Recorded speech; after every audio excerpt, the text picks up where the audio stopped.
জন্য গোটা এলাকায় তৎপর হয়ে এখানে কাজে নামাতে হবে, বিভিন্ন বিভিন্ন জিনিসপত্র দিয়ে এখানে রুখতে হবে, এটাই আমাদের কাজ। এটা এটা আজ সকাল থেকে হয়েছে, এটা আজ রাত্রি 3টা থেকে শুরু হয়েছে। রাত্রি 3টা থেকে চাপটা বাড়ছে না কমছে? এই মুহূর্তে একটু হচ্ছে যে স্থির অবস্থা, মানে বড় নদীর জলটা কমছে, একটু স্থির অবস্থা, এদিকে বাড়তিছে, যেটাতে জল ঘুক যাচ্ছে সেটা খুব বাড়ছে। আবার দুপুরের আবার কোটাল আছে, আবার এদিকে জলটাও লাস্ট এখনো নামছে, এখনো শেষ হয়ে যে জল জল এখনো কি হয়নি। কোটাল কাটলে বোঝা যাবে। এখন আমরা সন্ধ্যা পর্যন্ত খুব রিস্কি আমাদের। এই মুহূর্তে যে 81 মৌজার যে বন্যা, সেই 81 মৌজার বন্যা রুখতে গেলে কিন্তু এই মুহূর্তে এই স্থানে কলোরার এই শিব মন্দিরের কাছে কিন্তু প্রশাসনিক দপ্তরের আধিকারিক থেকে শুরু করে যারা এক্সপার্ট রয়েছে এই বন্যা মোকাবিলার ক্ষেত্রে, তাদের প্রত্যেকের কিন্তু আসা প্রয়োজন। কারণ যেই পরিমাণে জল বের হচ্ছে, জলের চাপ বাড়লে আরো কিন্তু বড় ধরনের ক্ষতির সম্ভাবনা রয়েছে, 81 মৌজা প্লাবিত হওয়ার সম্ভাবনা রয়েছে। তাই দ্রুততার সহিত এই স্থানে প্রশাসনের উপস্থিতি প্রয়োজন। দেখতে পাচ্ছেন নদী বাঁধে স্থানীয় মানুষজনের ভিড় রয়েছে। আচ্ছা দাদা, কেউ একজন একটু কমেন্ট করে বলুন যে সাউন্ড এই মুহূর্তে শোনা যাচ্ছে কিনা। এই মুহূর্তে কেউ একজন কমেন্ট করে একটু জানান যে সাউন্ড শোনা যাচ্ছে কিনা।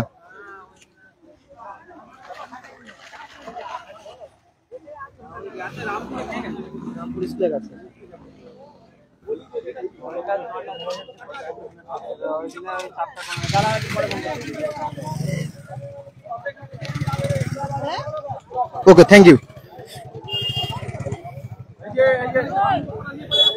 দেখতে পাচ্ছেন যে মানুষের ভিড় রয়েছে দাসপুর থানা, দাসপুর 1 নম্বর গ্রাম পঞ্চায়েত, এবং সেই মাফ করবেন দাসপুর থানার দাসপুর 1 ব্লক 5 গ্রাম পঞ্চায়েতের মধ্যে পড়েছে কলোরা।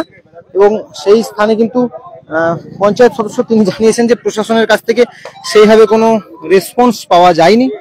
এই মুহূর্তে প্রয়োজন প্রশাসনিক তৎপরতা, যাতে এই স্থানের ভোগটাকে আটকে দিয়ে বড় একটা প্লাবন, বন্যার যে আশঙ্কা, সেই আশঙ্কা যেন বন্ধ করা যায়। দেখতে পাচ্ছেন সামনে গামছা কাঁধে রয়েছে পঞ্চায়েত সদস্য। সামনে উপরেই আছে, জলটা বাড়তেই হয়েছে।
একটা গুরুত্বপূর্ণ বিষয় আপনাদের সামনে রাখতে চলেছি, জিজ্ঞেস করছি, আপনারা অবশ্যই কমেন্ট করে জানাবেন।